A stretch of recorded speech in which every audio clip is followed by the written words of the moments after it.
Are you wondering, what are Mylar bags? What do I do with them? Why would I want to use them?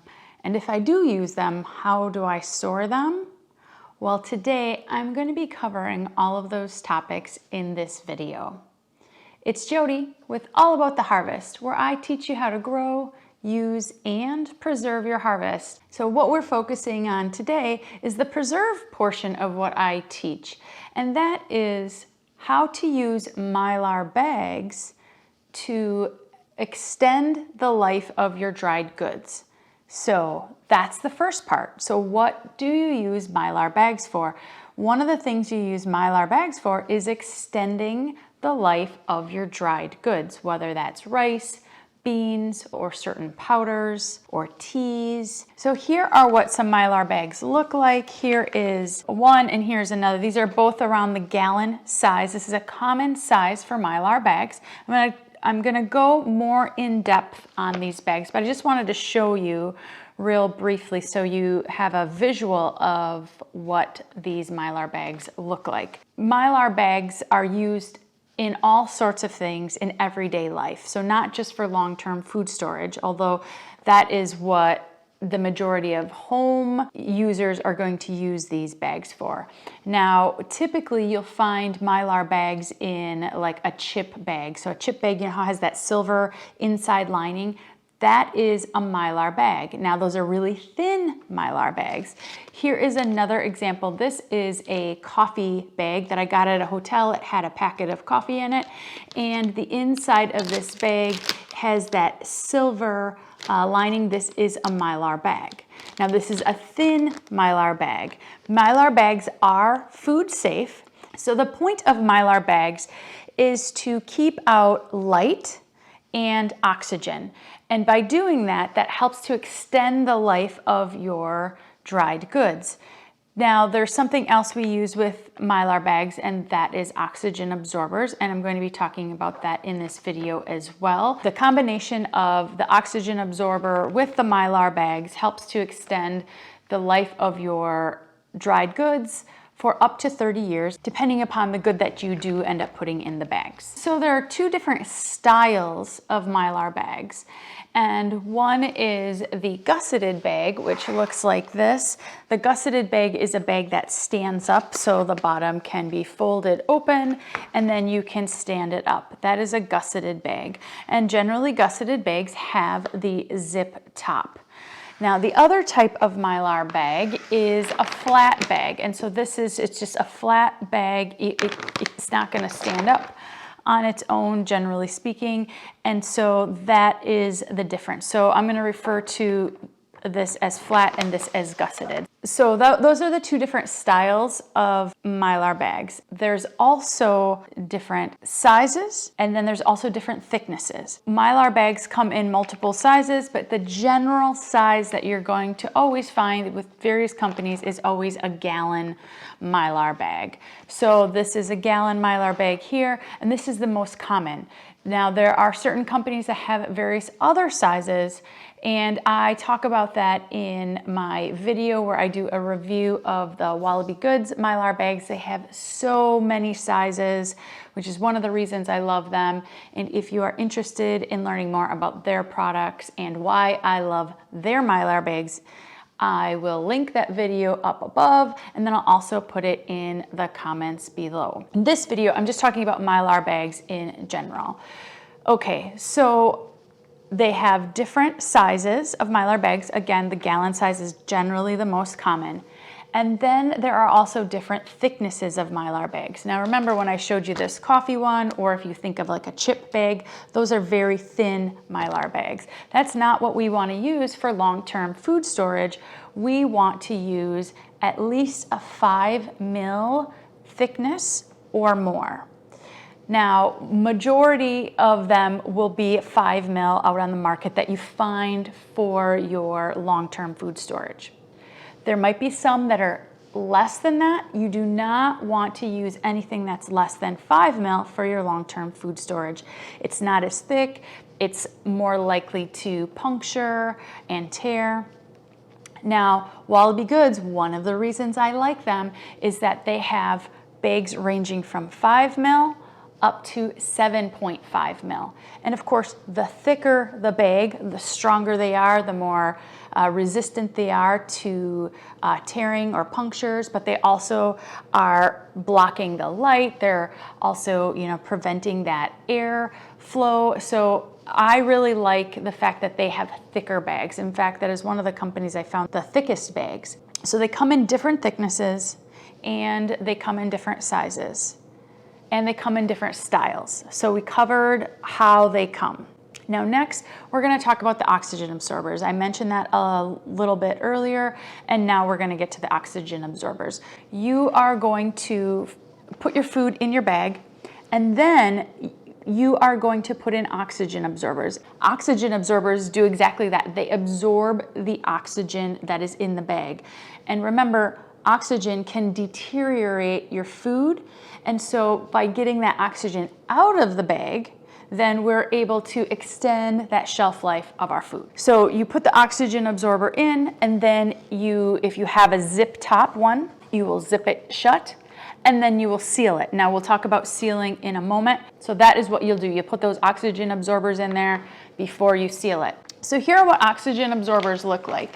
They come in a pack, depending how you get them and who you get them from. Some of them will have like a pack of 50, some of them will have a pack of 10, some will have a pack of 25, some might even have them individually packaged. The thing with oxygen absorbers is that once you open up the bag, they're going to start absorbing oxygen from the environment. So you need to use these as quickly as possible.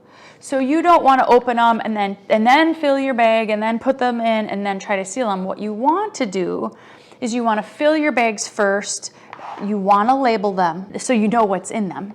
And then after you do that, you want to get those oxygen absorbers in there and seal them. Now, the beauty of the Ziploc top is that you can fill your bags, you can label your bags, you can zip them closed without putting in your oxygen absorber. You can get all of them ready. And then when you're finally ready to put in your oxygen absorbers, then you can open them all up, have them ready, have them opened, then open up your oxygen absorber pack. Drop 1 or 2, however many you need per bag, and there are always instructions that come with it to tell you how many to use per bag, but generally it's 1. So you're gonna put the 1 in your bag, and then you can zip them shut real quick so that oxygen is already, it's getting closed off. You're not getting the extra oxygen from the outside air. And then once these are all zipped shut, then if you have extras left over with the oxygen absorbers, you can seal the bag, or you can put them in a mason jar with a lid to extend the life. Because once these are used up, then you can't reuse them. They're like a one-time use. So you want these exposed to the air as short amount of time as possible. So that's why I really like the zip top ones. For the ones that don't have the zip top, like these are just open. You would have to seal it right away, otherwise it's going to be exposed to the air. And if you have these, that's fine. Then you just, again, want to have everything ready. You won't have the benefit of being able to like seal it and then make all these other pouches and then come back to them. So for example, I made like 17 different bags of either ready-made meals or foods or ingredients. I labeled them, zipped them all up, and then that was last night. And then this morning, I went ahead and recorded a video, and I added the oxygen absorbers this morning. So I didn't have to do it all at once. That was really nice. Except for with this particular bag, yes, you'd have to do them at once. So it's just a pro and the con to the zip top versus the flat, which doesn't have the zip to it. And so that explains a little bit too about those oxygen absorbers. Now, majority of the time when you buy Mylar bags, you are going to get oxygen absorbers with them. Sometimes you don't, sometimes you will. So if you do get oxygen absorbers with them, then it's generally the size of oxygen absorber you need for the bag. Oxygen absorbers come in different cc's, from a smaller size to a bigger size. And the smaller the bag, the less oxygen needs to be removed, and the bigger the bag, the more oxygen needs to be removed. So there are different sizes of bags. If you buy a kit of bags with oxygen absorbers, generally speaking, those are the right size for that bag. And of course, depending upon where you get them, they will have those instructions with that. Now, oxygen absorbers are a one-time use, but Mylar bags can be reused. So there may be times where you just need to buy the oxygen absorbers and not the bags. And so they do sell just oxygen absorbers separate. Now, oxygen absorbers and Mylar bags can be purchased in multiple locations and multiple vendors. I have purchased from multiple companies, and I will say that Wallaby Goods is my most favorite. I have multiple reasons for that, which there is that separate video on that, again, link below or in the iCard above. And if you want to try out Wallaby Goods, there is a coupon code that you can use, and that coupon code is AATH number 5, and that's all in caps, AATH5 for All About the Harvest 5, and that's on any other products on their website. So we talked about what are Mylar bags, why would you use them for long-term food preservation. You can also use them for storing things like silver or silver jewelry that you don't want to be exposed to the air, or coins or collectibles. So you can use them for that. You can also use them to store things like medications and stuff like that. So you can use them for more than just food, but generally speaking, a lot of times this is used for things like food. So that's why you would use them. And it extends the life up to 30 years depending upon the food that you're storing. And then we talked about how do you use them. So we talked about putting the food in, using the oxygen absorbers. We talked about the different kind of bags. We need to talk about two more things. And the first thing is how to seal them. And the last thing is how to store them. So how to seal them. So there are multiple ways to seal these bags. And I'm going to say that there are 4 ways to seal these bags. So the first way is a common way that a lot of people will use, and that is a hair straightener. So if you have a hair straightener or a flat iron, they call it, then you can just run that across and seal your bag that way. That is one way. A second way to do it is with a clothing iron. So with a clothing iron, it'd be very similar, except with a clothing iron, there is a little bit of a caveat there. If you're using something like this, that is not a zipper top, then you have to be careful because your dried goods might come out. So when I first started using Mylar bags, I had purchased the non-zip top ones because I didn't see any that were zip top at that time. And I didn't know the pros and cons of them either. So I bought the non-zip top. Now the non-zip top are less expensive than the zip top. So there's also that. And what I did is I stored rice and I stored beans in these exact bags. And so what I did is I filled it up with rice or beans, and I put my oxygen absorbers in there. And then when I went to seal them with my iron, my clothing iron, you can't lay them flat because the beans and the rice are going to fall out. So I got a 4x4 piece of scrap wood that we had in the garage, put it on my counter, and then that allowed me to kind of prop this up, about that 4 inches. And then I was able to iron this shut with the iron. So that is how you would do that. Your second way to do it is with a clothing iron, like I had just mentioned.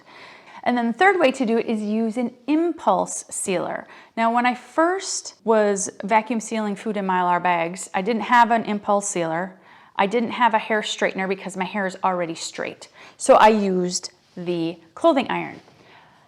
But now I have an impulse sealer. And an impulse sealer is used specifically for Mylar bags, or it can be used for these like heavy duty plastic bags as well.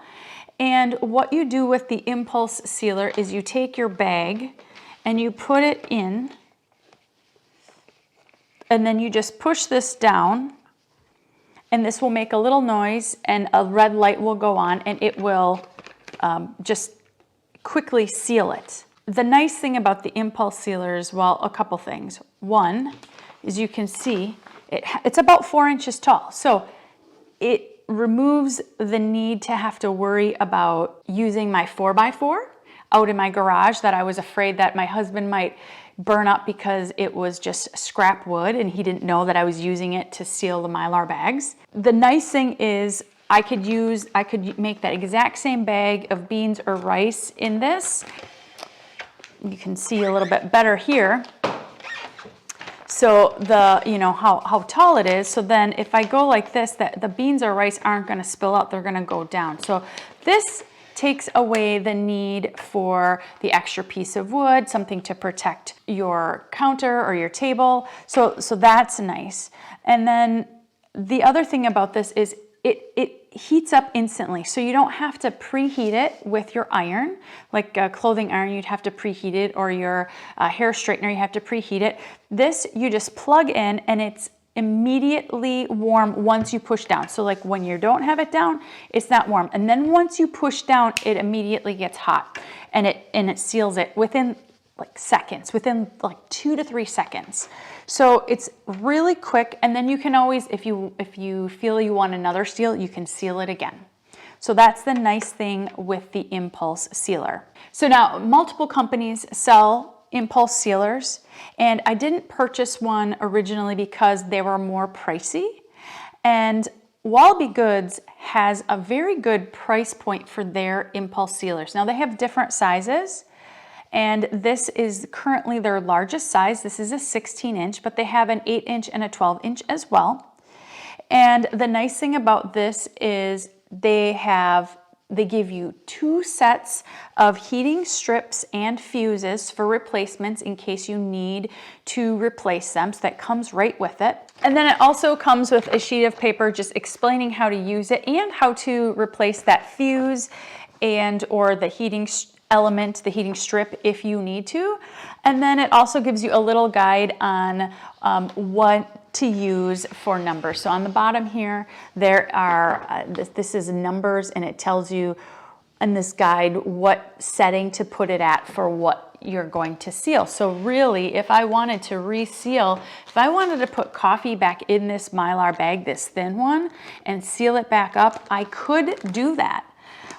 It's not, it's not as thick as these other ones, but I could use it, especially if I wanted to bring this camping or something this summer. I could definitely do that. And it tells me how to go ahead and what number I should turn this down to, and then I would just reseal it. So you can use this for not just Wallaby Goods Mylar bags, you can use it for any Mylar bags or those thicker plastic bags as well. Now, the other thing this comes with, it comes with this Velcro strap that is used to strap this handle down when you're storing it so that you don't have to worry about this in storage. It will strap it down nicely, and then you don't have to worry about it getting in the way or getting wrecked at all. This is the Wallaby Goods Impulse Sealer. Absolutely love it. Again, you could use any impulse sealer. You could use, again, a hair straightener or an iron, and you would want to use it like on the wool setting. If you wanted to get one of these as well from the Wallaby Goods store, you can use that AATH5 coupon code to save $5 on your order as well. So there is another way that you can seal foods and seal your Mylar bags, and that is with the Food Saver vacuum sealer. Now, the Food Saver vacuum seals, but it also just seals. So if you're going to seal bags, I would recommend you only use the seal. You're not using the vacuum portion, and you wouldn't be able to if you have a zip top anyways, because it would already be closed. But if you are going to seal with the Food Saver, I would recommend using the smaller, the thinner mil, so like the 5 mil. So today I did it on 2 5 mil different bags. So I use it on this size, and then I also use it on this size. And they were able to seal the bag just fine. I did it twice just in case. The Food Saver sealer is thinner than the impulse sealer. This impulse sealer is bigger. It's probably like the width of my pinky. The Food Saver one is probably like 1/4 of that. So the seal is much thicker on the impulse sealer than it is on the Food Saver. And I would only recommend it with like the smaller mils, so the 5 mil. Obviously, if you were going to just like for temporary do it with something like this coffee bag, then you could use that as well. But I wouldn't use it for something that's thick. Like this is a 7.5 mil, and this I think is going to be too thick. The 5 mil is probably the thickest I would go for. And of course it has to be, you know, it has to be able to fit in the sealing unit. So I did test that today and that was able to work. It can work for some of these sizes, but probably not all of them. But I just wanted to give you that as a heads up. Okay, so now we talked about sealing your bags. We talked about oxygen absorbers. We talked about why you use them, what they are, and how to use them. Now we're going to talk about the last part, is how to store them. With Mylar bags, it is recommended that you store them in another container. So it's recommended to store them either in buckets or in like totes, or even you could even put them in like a metal can, like a garbage can or something like that. Something that is protective more so than just this bag. And the reason that is you want to protect it from rodents, because rodents would be able to, you know, chew through these bags. And so the point of the heavy duty buckets or the totes or say the metal bin, it helps to prevent them from getting in and chewing on them. So that is the recommendation that they have. And again, these are being used for more long-term storage. So not your immediate storage, but more long-term storage. If for some reason you had something in here for immediate storage, then obviously then you would just keep it into your pantry or where you're using your immediate food items. So I hope that answers your question on what are Mylar bags, how do you use them, why would you use them, and how to seal them and how to store them. If you have any additional Mylar bag type questions, go ahead and post them in the comments below and I will be sure to reach out to you. Again, this is Jody with All About the Harvest, where I teach you how to grow, use, and preserve your harvest. And until next time, happy prepping.